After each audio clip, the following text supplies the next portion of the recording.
Good morning students. Physics की class में आपका हार्दिक स्वागत है। लास्ट लेक्चर में अपन ने देखा था कि गोलीय कोश के लिए ग्राफ कैसे बना था। अब अपन देखेंगे कि दूसरा अनुप्रयोग, अनंत लंबाई के रेखीय आवेश के कारण विद्युत क्षेत्र। देखो, सबसे पहले मैंने ये मान लिया कि एक ए बी अनंत लंबाई का एक रेखीय तार है। वैसे इसको अनंत लंबाई का बोलते हैं, लेकिन अपन इसका एक छोटा सा टुकड़ा ले लेते हैं, और वो टुकड़ा कितना है, एल लंबाई का, स्मॉल एल लंबाई का। ठीक है, इसके ऊपर मैंने आवेश दिया प्लस क्यू आवेश दिया तो क्या काम होगा कि आवेश इसके ऊपर एक समान रूप से वितरित होगा। अब चूंकि ये एक रेखिक टुकड़ा है, यानी कि एक लंबाई युक्त है, तो इसमें आवेश घनत्व आएगा, वो रेखीय आवेश घनत्व आएगा लैम्डा। ठीक है, अब इससे मैं स्मॉल आर दूरी पर बिंदु पी यहाँ पर स्थित है, उस बिंदु पी के लिए विद्युत क्षेत्र की तीव्रता ज्ञात करनी है। तो विद्युत क्षेत्र की तीव्रता के लिए अपन को गाउस का नियम, क्योंकि अपन क्या पढ़ रहे हैं, गाउस के नियम के अनुप्रयोग। भाई सिंपल सी बात है, अपन गाउसीय नियम के अनुप्रयोग पढ़ रहे हैं, तो गाउस का नियम अप्लाई करना पड़ेगा। और गाउस का नियम लगाने के लिए अपन को एक बंद पृष्ठ माननी पड़ेगी, गाउसीय बंद पृष्ठ। तो बेटा गाउसीय बंद पृष्ठ माने, इसके लिए अपन क्या काम करेंगे कि इस बिंदु पर इस तार के सापेक्ष पृष्ठ खींचेंगे गोलाकार, तो वो क्या आएगा, एक वृत्त आएगा। मान लो वो बिंदु यहाँ होता तो भी एक वृत्त होता, यहाँ होता तो भी एक वृत्त होता, यहाँ होता तो भी एक वृत्त होता। अब अगर इन सारे वृत्तों को मैं मिला दूँ, क्या बनेगा, एक बेलन बनेगा। तो यानी कि इसके लिए जो गाउस या बंद पृष्ठ आएगी वो कैसी आएगी, बेलनाकार। अगर नहीं दिमाग में बैठ रहा तो सिंपल सा ध्यान रखिए फंडा कि इस अनंत रेखीय चालक तार के लिए जो गाउसीय पृष्ठ आएगी वो कैसी आएगी, बेलनाकार आएगी, जिसकी त्रिज्या कितनी है, स्मॉल आर, और उसकी लंबाई कितनी है, एल। ठीक है, ये बात आपको ध्यान रखनी है। और अगर समझना चाहो तो इस बिंदु के लिए अगर मैं गाउसीय बंद पृष्ठ लगाऊं तो वो क्या आएगी, वृत्ताकार, ये वाली, ये गोल, भाई ये गोल, ये वाली, ये वृत्ताकार आएगी, ये गोल गोल जो दिख रही है। ठीक है, ये वृत्ताकार आ गई।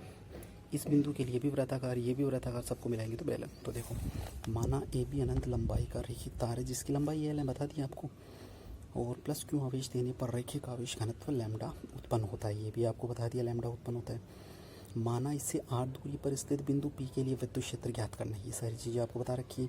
बिंदु पी पर विद्युत क्षेत्र ज्ञात करने के लिए आर त्रिज्या तथा एल लंबाई का एक गाउसीय बंद पृष्ठ मानते हैं, जो एक बेलन या बेलनाकार रूप में प्राप्त होता है। इसके पृष्ठ को पुनः 3 भागों में विभाजित कर सकते हैं। देखो, ये जो गाउसीय पृष्ठ बना है इसको अपन 3 भागों में विभाजित करेंगे। ये तो हो गया S2, ये हो गया S1, ये S3, आपकी मर्जी है। वैसे मान लो मैंने S1 इसको मान रखा है, और S2 इसको मान रखा है, S2 इसको मान रखा है, S3 इसको मान रखा है। ठीक है, ये बात अपन को देखनी है, ध्यान देनी।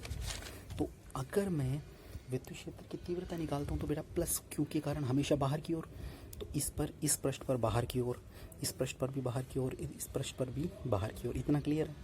इस पे भी बाहर, इस पे भी लंबवत बाहर, इस पे भी बाहर। अब ये जो S2 ये पृष्ठ है, इस पृष्ठ की दिशा किधर होगी, DS, लंबवत बाहर की ओर होती है, यानी लंबवत बाहर ऊपर की ओर। क्लियर, इस पृष्ठ की कितनी हो गई, ये लंबवत बाहर की ओर। लेकिन ये पृष्ठ है, इसकी किधर होगी, लंबवत बाहर की ओर। सिंपल है, DS की दिशा निकालना। मैंने कहा था पृष्ठ की दिशा सदैव उसके पृष्ठ के लंबवत होती है। ध्यान रखना, पृष्ठ की दिशा सदैव उसके लंबवत बाहर की ओर होती है। इसकी दिशा पृष्ठ के लंबवत बाहर की ओर, इस पृष्ठ की दिशा लंबवत बाहर की ओर, और इस पृष्ठ की दिशा लंबवत बाहर की ओर। गॉट इट, बस इन्हीं का उपयोग करेंगे। 3 पृष्ठ में डिवाइड किया तो फ्लक्स भी कितना, S1 के लिए, S2 के लिए और S3 के लिए। ठीक है, तो देखो 3 पृष्ठ में कैसे डिवाइड किया मैंने चित्रानुसार। ये S1 के लिए E.ds, S2 के लिए E.ds, S3 के लिए E.ds बराबर Q/ε0। क्या है ये, गाउसीय प्रमेय है भाई, गाउसीय प्रमेय तो है कि वहाँ पर क्या था, E.ds बंद पृष्ठ बराबर Q/ε0, लेकिन अपन पृष्ठ को कितने भागों में डिवाइड कर लिया, 3 भागों में। तो इसलिए 3 भागों में डिवाइड करने पर अपन ने 3 E.ds लिख दी। अब चूंकि रेखीय आवेश घनत्व लैम्डा बराबर क्या होता है, Q/L, तो मैंने यहाँ पर Q/L लिख दिया। तो Q बराबर क्या है, लैम्डा L।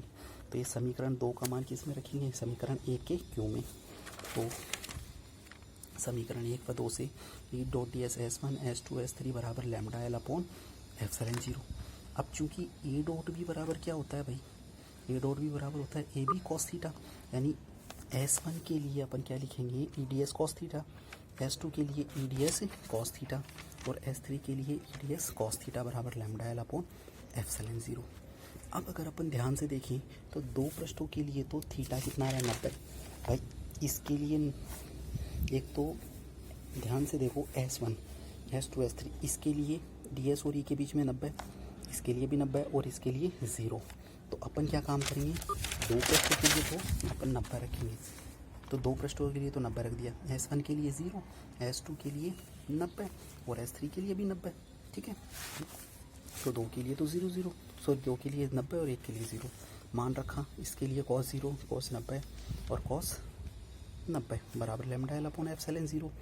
cos 0 का मान 1 होता है और cos 90 का मान 0, तो यानी ये और ये मान कितने हो जाएंगे 0 भाई। 0 के इसके साथ गुणा किया, 0 को इसके साथ गुणा किया तो 0, तो बाकी दो मान 0, केवल एक बचेगा S1 का ई डी एस और बराबर लैम्डा एल अपॉन एप्सिलॉन 0। अब देखो ई डी एस बराबर लैम्डा एल अपॉन एफ 0, ठीक।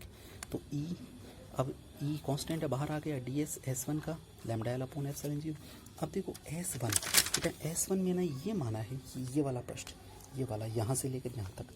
अब मेरे को इस पृष्ठ का क्षेत्रफल निकालना है भाई, डी एस का समाकलन करेंगे तो क्षेत्रफल। अब क्षेत्रफल क्या होगा भाई, इकलौता अगर मैं वृत्त का लेता तो 2πr हो जाता, लेकिन अगर मैं 2πr को L से गुणा कर दूंगा तो संपूर्ण पृष्ठ के लिए आ जाएगा। और वैसे भी ध्यान रखो कि वक्र पृष्ठ का क्षेत्रफल होता है बेलन का 2πrl, ठीक है। मतलब परिधि को उसकी लंबाई से गुणा कर दो तो उसके वक्र पृष्ठ का क्षेत्रफल आ जाएगा। तो यहाँ से मैं क्या कहूँगा, यहाँ से कहूँगा कि बंद पृष्ठ का ds बराबर होता है 2πrl। तो e गुणा 2πrl, ds का समाकलन क्या रख दिया 2πrl, तो 2πrl l से l कटा, तो e बराबर लैम्डा अपॉन 2πr एप्सिलॉन 0, ठीक है। बस यही अपन को याद करना है। तो ध्यान दें इसमें फिर से भाई, इसमें निकालने के लिए अपन को एक बेलन लेना है, सॉरी गाउसिया बंद पृष्ठ बेलन बनानी है। S1 S2 S3 दो की दिशा लंबवत होती है, 90 90 0 हो जाएगी, एक की दिशा 0 यानी कि एक अधिकतम, जैसा कि यहाँ पर अपन को देखने को प्राप्त हो रहा है। तो अब इसमें क्या काम करेंगे अपन, इसमें ये वाला दो, सॉरी ये वाला ये तो हो जाएंगे 0 और एक हो जाएगा 1। तो इनके लिए अपन को गाउसिया बंद पृष्ठ के लिए इक्वेशन निकालनी है। क्योंकि यहाँ पर देखो Q अपॉन एप्सिलॉन 0 लैम्डा बराबर Q अपॉन L होता है, ठीक है। तो Q बराबर क्या होता है लैम्डा एल, ये मान रख के और अपन इसको शॉर्ट आउट करेंगे। फिर अपन को जो दिशा बंद पृष्ठ का ds निकालना है, तो मैंने बताया था कि वक्र पृष्ठ का क्षेत्रफल 2πrl होता है, 2πrl लिख दिया और सॉल्व कर लिया।